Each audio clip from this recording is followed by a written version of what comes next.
ဒီနေ့တင်းကျွန်းမှာ River City Team Member တွေအနေနဲ့ဘာတွေစီစဉ်ထားကြလဲဆိုတော့လိုက်ဆက်စုကြည့်အောင်ကဲမပထမဆုံးအနေနဲ့တင်းကျွန်းပေးရမှာဘာလို့ဖို့စီစဉ်ထားလဲ တင်းကျွတ်ပိတ်ရက်မှာအိမ်မှာမောင်းလို့စားမယ်မိသားစုရဲ့နဲ့မိသားစုစုံပြီးတော့ဖတော်ရလေးရှိမယ်အဲ့ပါပဲကျွန်တော်အများကြီးမရှိ ဒီတယောက်ကတော့မဟုတ်ရထားတဲ့ပုံနဲ့မတင်းကျွန်းမဟုတ်ရထားပြီပေါ့နော် Yes မဟုတ်ရနဲ့ဘာလုပ်မှာ ကောင်းလေးရမယ် ကိုရောဘာပလန်တွေရှိလဲ ဒီတင်းကြုံပါလားတင်းကြုံမှာမိဘတွေကိုတကြီးရွယ်တွေကိုရဲ့ဆရာဆရာမရဲ့ကတော့မှုအစီရှိတယ်ပြီးတော့သူတို့ရှိက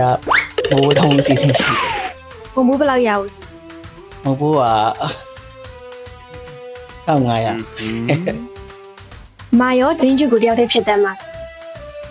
တရေကျကငွေချင်းနေတယ်ကောက်ရှိတယ်ရှားတော့တွေ့တယ်ရှိပါ မန်နေဂျာကြီးရောဒီနေ့တော့စားရတော့မှာ ကိုရောဒီနေ့တယောက်ထဲပဲလား ဒီနေ့ကတော့မမနဲ့ ငွေဆုံးလေးရောဒီနေ့ပါပြန်ရှိတယ်